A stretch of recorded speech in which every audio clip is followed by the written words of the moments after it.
আমার নাতিকেই দেখতে যাচ্ছি, আমার নাতিকেই দেখতে যাচ্ছি। 24 বছর বয়সে দিদা হয়ে গেছি। পেয়ারা পাততে গাছে চড়ে পড়েছে। হ্যালো এভরিওয়ান, আমি আঁকি আর এসেছি অনেক দিন পর একটা নতুন ব্লগ ভিডিও নিয়ে। তো তোমরা সকলে কেমন আছো? আমি এখন ভালো আছি। আর থাম্বনেল দেখে এতক্ষণ বুঝতেই পেরে গেছো আজকে ভিডিওতে কি হতে চলেছে। একদমই ঠিক, আমি আমার নাতিকেই দেখতে যাচ্ছি। ভাবতে পারছো আমি 24 বছর বয়সে দিদা হয়ে গেছি। আমি যখন প্রথম এই এক্সপিরিয়েন্সটা করি আমার তো আনন্দও হচ্ছিলো, হাসিও পাচ্ছিলো যে আমি 24 বছর বয়সে কীভাবে দিদা হয়ে গেলাম।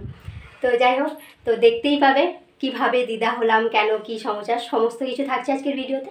তো সকাল সকাল স্নান টান সেরে রেডি হয়ে গেছি, কারণ বেরোবো। রেডি হয়ে এরপর বাইরে আবহাওয়াটা জাস্ট দেখো, প্রচণ্ড রোদ করেছে। কয়েকদিন বৃষ্টির পর আবার এরকম ঝলমলে রোদ, কিন্তু এই রোদে রোদেও বেরোবো, যেহেতু আজকে দেখতে যাওয়ার আছে। অনেকগুলো দিন হয়ে গেছে, নাতিকে দেখবো না এটা হতে পারে। তো চলো যাওয়া যাক, দেখা হচ্ছে। এই যে দেখতে পাচ্ছ আমাদের গাড়িও বেরিয়ে গেছে, আর এখানে মাও রেডি হয়ে গেছে, আর আমিও রেডি এবার বেরোনোর জন্য। এবার বাবা আমাকে আর মাকে পিসিমণির বাড়িতে দিয়ে আসবে, তারপর সেখান থেকে আমরা টোটোতে যাব। যথারীতি আমরা স্কুটি চড়ে প্রাকৃতিক শোভা দর্শন করতে করতে রওনা দিলাম ছোট পিসিমণির বাড়ির উদ্দেশ্যে। এখানে দেখো আমার পিসেমশাই বসে আছে। পিসেমশাই তুমি বলো কেমন আছো? ভালোই রয়েছি। আরে দেখো আমরা কঙ্কালীতলা যাবো, তার জন্য পিসেমশাই মালা গাচ্ছে। মালা যা হবে তাই মালা গাচ্ছি। পৌঁছেই শরবত হয়ে গেছে। আমাদের দিদি রয়েছে চুমকি দি ম্যানেজমেন্টে। হ্যাঁ দেখো পিসিমণিদের এখনো কিন্তু মাটির বাড়ি রয়েছে, এখানে ওরা দিনের দিকে খাওয়া দাওয়া করে দিনে রাত্রে। আর ওই যে দেখা যাচ্ছে পাকা বাড়ি, ওখানে নিচের তলাটা কিন্তু কাজ কমপ্লিট হয়ে গেছে, ওখানে কিন্তু থাকে। পেয়ারা পাততে গাছে চড়ে পড়েছে আমার পিসিমণি, আর আমরা এখন রওনা দিচ্ছি। আমরা তো টোটোতে করে এসে পৌঁছে গেছি। আর এই দেখো এটা হচ্ছে কোপাই নদী। কোপাই নদীর মধ্যে দিয়ে আমরা পেরিয়ে কিন্তু কঙ্কালী মন্দিরে যাব। এটা যেহেতু শর্টকাট ছিল তাই টোটোওয়ালা মেন ব্রিজ হয়ে ঘুরে না গিয়ে আমাদেরকে এখানেই নামিয়ে দিয়েছিল। ও আচ্ছা, এত রোদ গরমে আমাদের অবস্থা খারাপ। আর সাথে এখানে এখন জল অল্প আছে, তাই এই ভাষা ব্রিজ দিয়েই পেরোনো হলো। হেঁটে হেঁটে আমরা কোন দিকে আসছি তোমরা কি বুঝতে পারছো? এই যে দেখতে পাচ্ছ এই সেই কঙ্কালীতলার পার্ক, আর তার পাশ দিয়েই কিন্তু আমরা পেরোচ্ছি। এটার পিছন হয়ে হেঁটে হেঁটে এলাম নদীর পার হয়ে। তো এখন ওই সামনে দেখা যাচ্ছে কঙ্কালীতলা, সেখানে পৌঁছাবো। দেখি কেমন ভিড় রয়েছে। দিনটা তেমন বিশেষ ছিল না, তাই মন্দির চত্বর ছিল তুলনামূলকভাবে ফাঁকা। কি বললে?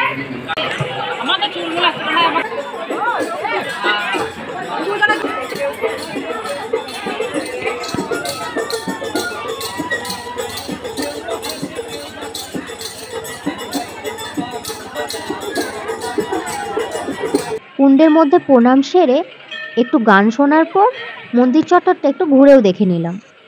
আমাদের পুজো দেওয়া একটু কমপ্লিট হলো, এবার প্রসাদগুলো সব প্যাকিং করাতে চললাম।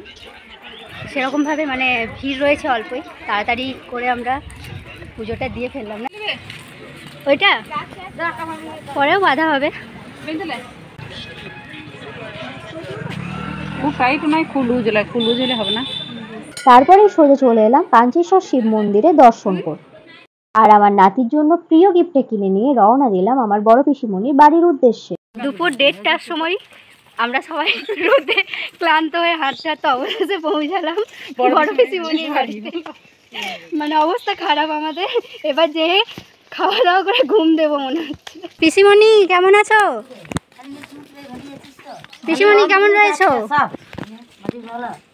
এই যে তারপর এলো নাতিকে কোলে নেওয়ার সময়। কোলে নিয়ে ওর সাথে অনেক খেলেছি, অনেক আনন্দ করেছি, কিন্তু বাকি ভিডিও নেওয়া সম্ভব হয়ে ওঠেনি। তবে আমি বুঝিয়ে দিচ্ছি ও কিভাবে আমার নাতি হচ্ছে।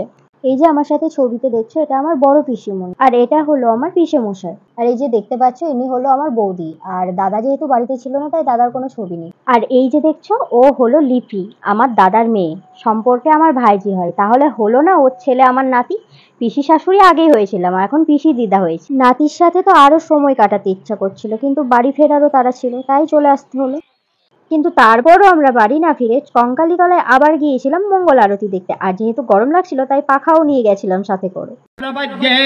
মনো যজো প্রপদ্যে শ্যাম প্রাণং প্রপদ্যে চক্ষু স্তোত্রম প্রপদ্যে। তারপর আর বেশি কিছু না, মঙ্গল আরতি দেখে মনে একরাশ তৃপ্তি নিয়ে ফিরে চললাম বাড়ি। আর ভিডিওটা এখানেই শেষ করলাম। তোমরা চ্যানেলটাকে এখনই সাবস্ক্রাইব করে দাও।